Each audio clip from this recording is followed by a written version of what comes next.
ഓരോ കൽത്തൂണുകളും ഉണ്ടാക്കുന്നതിന് വേണ്ടി ഓരോ കുടുംബം, ഓരോ ഗോത്രം ജീവിതം മുഴുവൻ ചെലവഴിച്ച് ദൈവത്തിനു മുമ്പിലുള്ളൊരു സമർപ്പണമായി 2 തലമുറകൾ 3 തലമുറകൾ ചേർന്നാണ് ഒരു തൂണൊക്കെ നിർമ്മിച്ചിട്ടുള്ളത്. പല കരിങ്കൽ തൂണുകളും വണ്ണം കുറഞ്ഞതും കൂടിയതും ഒരു നിശ്ചിത അനുപാതത്തിൽ വിടവിൽ ഗ്യാപ്പിൽ ഒതുക്കി ഒരു പ്രത്യേക പ്രൊപ്പോർഷനിൽ നിർത്തുന്നത് കൊണ്ട് മുട്ടിയാൽ സംഗീതം കേൾക്കുന്ന തൂണുകളുണ്ട് അവിടെ. ആധുനിക കാലഘട്ടത്തിലെ ഏറ്റവും വിദഗ്ധരായ നമ്മുടെ എഞ്ചിനീയർമാരോട് ചീഫ് എഞ്ചിനീയർ ബിൽഡിംഗ്സ് PWD നിങ്ങൾ വിളിച്ചു വരുത്തിയിട്ട് സംഗീതമുള്ളൊരു തൂണുണ്ടാക്കാൻ പറഞ്ഞു നോക്കി.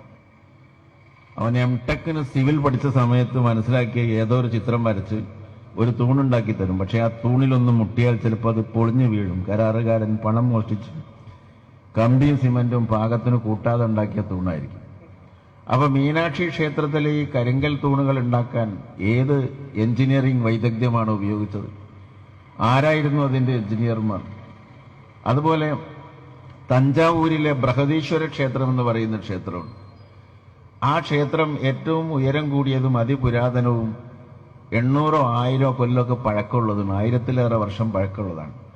അതിന്റെ മേലെ ഇത്രയും ശക്തമായി ഇത്രയും ഭാരമേറിയ കരിങ്കൽ എങ്ങനെ കയറ്റി എന്ന് ഞാൻ അന്വേഷിച്ചപ്പോൾ അവർ പറഞ്ഞത് 7 കിലോമീറ്റർ ദൂരം ചെരിച്ച് റോഡുണ്ടാക്കിയിട്ട് മണ്ണ് നിറച്ചിട്ട് ആന വലിച്ച് കല്ല് കൊണ്ടുപോയിട്ടുണ്ട്.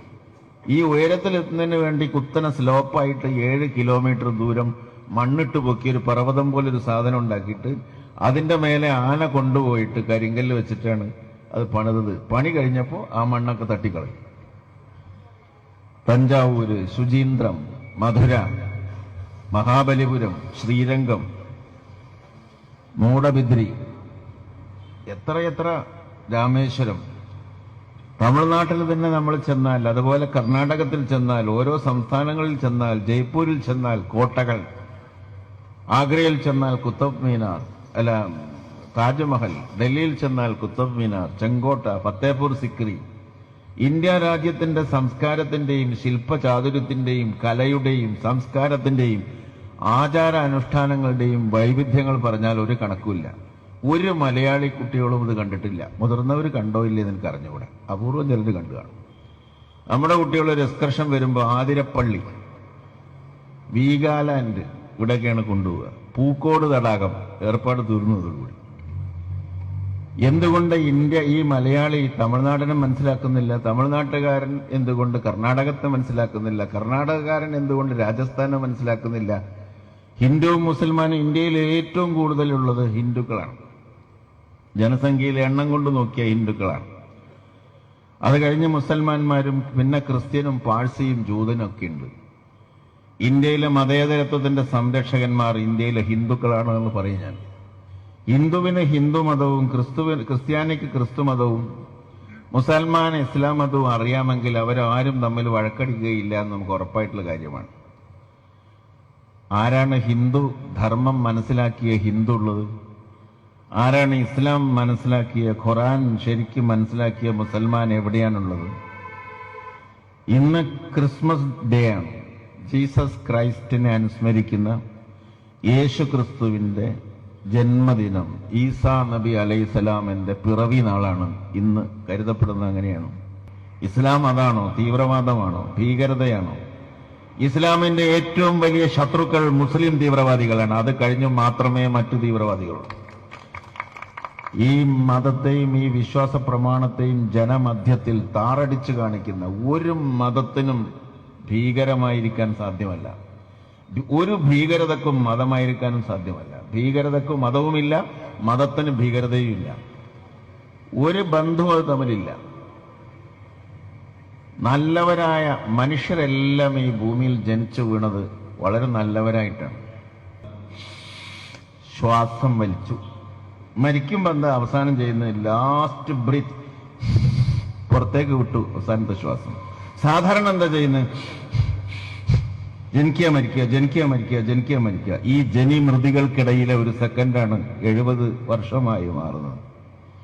ഈ ജനിമൃതികൾക്കിടയിൽ മനുഷ്യന് കിട്ടുന്ന സെക്കൻഡുകളും അതിന്റെ അംശങ്ങളും കൂടി ചേർന്നാണ് ശരാശരി കേരളീയന് 70 വയസ്സ് എന്ന് പറയുന്നത്. 70 വയസ്സ് എന്നൊക്കെ പറഞ്ഞാൽ വലുതായിട്ട് തോന്നുമായിരിക്കും. How many days are there? In 70 years. 70 വർഷത്തിൽ എത്ര ദിവസമുണ്ട്? 25,567. 25,567 ദിവസം. അതിൽ 9,000 ദിവസം ഉറങ്ങുന്നവരാണ് നിങ്ങൾ ഞാൻ. 8,500 ദിവസം വസ്ത്രധാരണത്തിനും ഭക്ഷണം കഴിക്കാനും മറ്റു കാര്യങ്ങൾക്കും വേണ്ടി ചെലവഴിക്കുകയാണ്. ആ 25,567 ദിവസത്തിന്റെ ഒരു തല ശൈശവമാണ്, മറ്റേ തല വാർദ്ധക്യമാണ്. രണ്ടും ഒന്നിനും പറ്റാത്ത കാലമാണ്. പിന്നെ ബാക്കിയുള്ള ഒരു 8,000 ദിവസമാണ് കഷ്ടിവെട്ടി നമുക്കിവിടെ ഒന്ന് വട്ടം തിരിയാനുള്ളത്. ആ 8,000 ദിവസത്തിനിടയിൽ കത്തിക്കുത്ത് വേണം, ആക്രമം വേണം, കൊലപാതകം വേണം, ചന്ദ്രശേഖരനെ കൊല്ലണം, മറ്റവരെ കൊല്ലണം, മറിച്ച് എന്തെല്ലാം സംഗതികൾ ചെയ്യണം, തെരഞ്ഞെടുപ്പിൻ്റെ എല്ലാ സംഗതികളും അതിനിടയിൽ നടക്കണം.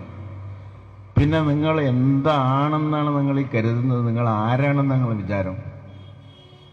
ആരുമല്ലാന്ന് നിങ്ങൾ എന്നും മനസ്സിലാക്കും. അന്ന് എല്ലാ വർഗീയതയും അകന്നു പോകും. ആൾക്കാരങ്ങനെ ബാപ്പ മരിച്ച് വരാൻ പറയും, ചെന്നു അത് അടുത്ത വീട്ടിൽ പറയാം, എൻ്റെ ബാപ്പ മരിച്ചപ്പോൾ MLA വന്നിരുന്നു, എൻ്റെ ബാപ്പ മരിച്ചപ്പോൾ വന്നോ. ബാപ്പല്ല പ്രശ്നം, MLA വന്നോ എന്നുള്ളതാണ് അവിടുത്തെ പ്രശ്നം. അപ്പോൾ ആളുകൾ എവിടെ എത്തിങ്ങളെന്ന് ആലോചിച്ചു. നല്ല സ്നേഹം. ഞാനിന്ന് പോയ 1-2 കല്യാണങ്ങൾ ഒരു മനുഷ്യൻ എന്നെ തിരിഞ്ഞു നോക്കിയില്ല. ഞാനവിടെ കാറിൽ നിർത്തി ഇറങ്ങി ഏതോ ഒരു അന്യനെ പോലെ പോയി. ഭക്ഷണം കഴിച്ചാലും വേണ്ടില്ല, അവർക്ക് കഴിച്ചില്ലെങ്കിലും വേണ്ടില്ല, വന്നാലും വേണ്ടില്ല, പോയാലും വേണ്ടില്ല. കാറ് കണ്ടു ശരി, അവിടെ വെച്ചിട്ട് ആ കൂടി ഒരു പടക്കം എടുത്തിട്ട് പിരിഞ്ഞു. സംഗതി ഓനൊരു പടായി. ഞാൻ പറഞ്ഞു, നാളെ ഇനി കാറ് പറഞ്ഞേക്കഞ്ഞ് ഞാൻ വരേണ്ട കാര്യമില്ലല്ലോ. കാരണം ഇപ്പോൾ ഇന്നത്തെ കാലത്ത് പല മോർഫ് ചെയ്തിട്ടൊക്കെ ഉണ്ടാക്കാലത്. ആളുകൾക്കൊന്നും ഒരു സ്നേഹമില്ല സഹോദരന്മാരെ, ഒരു സ്നേഹമില്ല, ആർക്കും ആരോടും ഇല്ല. നിങ്ങളും വെറുതെ ചിരിക്കുക. നിങ്ങൾക്കറിയാം, നിങ്ങൾ എന്നെ എനിക്കറിയാം, നിങ്ങൾ എന്നെ ശ്രദ്ധിക്കുന്നത് പോലെ ഇരുന്ന് തരാൻ നിങ്ങൾ പഠിച്ചിട്ടുണ്ട്. അതുകൊണ്ട് ഇരിക്കുകയാണ്, വെറുതെ ഇരിക്കുകയാണ്. പക്ഷെ നിങ്ങളെ മനസ്സിലൊക്കെ വേറെ പല കാര്യങ്ങളുണ്ട്. എന്നാൽ നിങ്ങൾ ജയിച്ചു എന്ന് വിചാരിക്കണ്ട. നിങ്ങളെ മാത്രം ശ്രദ്ധിച്ചുകൊണ്ട് സംസാരിക്കുന്നത് പോലെ സംസാരിക്കാൻ ഞാനും പഠിച്ചിട്ടുണ്ട്. അതുകൊണ്ട് ദാറ്റ്സ് ആൻ അഡ്ജസ്റ്റ്മെന്റ്. ഇന്നത്തെ മനുഷ്യരൊക്കെ ഒരു അഡ്ജസ്റ്റ്മെന്റിലാണ്. സ്നേഹം എന്ന് പറഞ്ഞാൽ ആർക്കുമില്ല, വെറുതെ അസ്സലാമു അലൈക്കും, അലൈക്കും അസ്സലാം, മാഷാ അല്ലാഹ്, ഇൻഷാ അല്ലാഹ്, ഇന്നൊക്കെ ഒരു ബന്ധവുമില്ല, ഒരു ബന്ധവുമില്ല. ആ ഹൃദയത്തിൽ അത് തൊടണേയില്ല. ഹൃദയത്തിൽ ഒരു ബന്ധവുമില്ല, യാതൊരു ബന്ധവുമില്ല. മനുഷ്യ ബന്ധങ്ങളെല്ലാം ശിഥിലമായൊരു ലോകത്താണ് ജീവിക്കുന്നത്. ഒരു ബന്ധം മനുഷ്യർ തമ്മിലില്ല, ഒരു സ്നേഹവുമില്ല. പിന്നല്ലേ ഹിന്ദു മുസ്ലിമും തമ്മിൽ അവനാൻ തമ്മിൽ വല്ല ബന്ധം ഉണ്ടല്ലേ? മുസ്ലിങ്ങൾ തമ്മിൽ വല്ല ബന്ധമുണ്ടോ? ഈ ഇത്രയും മഹാഭൂരിപക്ഷം വരുന്ന ഹൈന്ദവരുള്ള മതേതരത്വ രാജ്യമായ ഇന്ത്യയിൽ നമ്മൾ അനുഭവിക്കുന്ന സുഖം പാകിസ്ഥാൻ എന്ന് പറയുന്ന രാജ്യത്തെ മുസൽമാന്മാർക്കില്ല. ഈ ഇന്ത്യയിലെ മുസൽമാന്മാർക്ക് ഏറ്റവും വലിയ ഭീഷണി പാകിസ്ഥാനിലെ ഭരണാധികാരികളും പാകിസ്ഥാന്റെ അതിക്രമങ്ങളും അവന്റെ ചാവേറുമാണ്. നരേന്ദ്രമോദിനൊക്കെ നമുക്ക് കൈകാര്യം ചെയ്യാം, അവനെയാണ് കൈകാര്യം ചെയ്യുക. സാറില്ല, മോഡിയൊന്നും വെറുതെ പറയേണ്ട കാര്യമില്ല. അവർക്ക് ആ പൊളിറ്റിക്സ് അത് പറയാണ്ട് ജയിക്കാൻ പറ്റില്ല. അതുകൊണ്ട് അധികാരത്തിൽ വരാൻ വേണ്ടി ബാബരി മസ്ജിദ് പൊളിച്ചു, അവിടെ ഇവിടെയൊക്കെ ചിലതൊക്കെ പറഞ്ഞിട്ടാണ് അവർ ജയിച്ചു വരുന്നത്. അതിൽ വേറെ വർഗീയതൊന്നുമില്ല. കമേഴ്ഷ്യലൈസേഷനാണ്, വ്യാപാരവൽക്കരണമാണ്, വർഗീയതയുടെ കമ്പോളവൽക്കരണമാണ്, മതത്തിന്റെ കമ്പോളവൽക്കരണമാണ് ഈ വർഗീയത എന്നുള്ളത് കൊണ്ട് നിങ്ങൾ വിശേഷിപ്പിക്കുന്നു. ശരിക്കുള്ള വർഗീയത അല്ലാതെ. ഞാനൊരു മുസ്ലിം ആണെന്ന് വിചാരിച്ച് ഹിന്ദുവിനെ വെച്ച് ഉറപ്പിക്കാൻ പാടില്ല എന്ന് ഒരു മുസൽമാൻ എവിടെയും വിചാരിക്കില്ല. അവൻ മുസ്ലിം ആണെങ്കിൽ വെറുതെ പറയാം, ഒരു ഹിന്ദു അങ്ങനെ വിചാരിക്കില്ല. എല്ലാ വേദങ്ങളും എല്ലാ ഉപനിഷത്തുകളും എല്ലാ ഖുർആനും എല്ലാ ഗ്രന്ഥങ്ങളും ഒരു മതസ്ഥരെ ഇകഴ്ത്താൻ പറഞ്ഞിട്ടില്ല, ആരെയും എതിർക്കാൻ പറഞ്ഞിട്ടില്ല, ആരെയും എതിർക്കാൻ പറഞ്ഞിട്ടില്ല. എല്ലാ തത്വചിന്തകളും ഇന്ത്യയിലേക്ക് കടന്നു വന്നപ്പോൾ ഇന്ത്യ അതിനെ പൂർണ്ണ മനസ്സോടെ സ്വാഗതം ചെയ്തിട്ടുള്ളൂ. യാതൊന്നും ഒരു ഇന്ത്യയിലെ ഒരാളും വരണ്ടെന്ന് പറഞ്ഞിട്ടില്ല.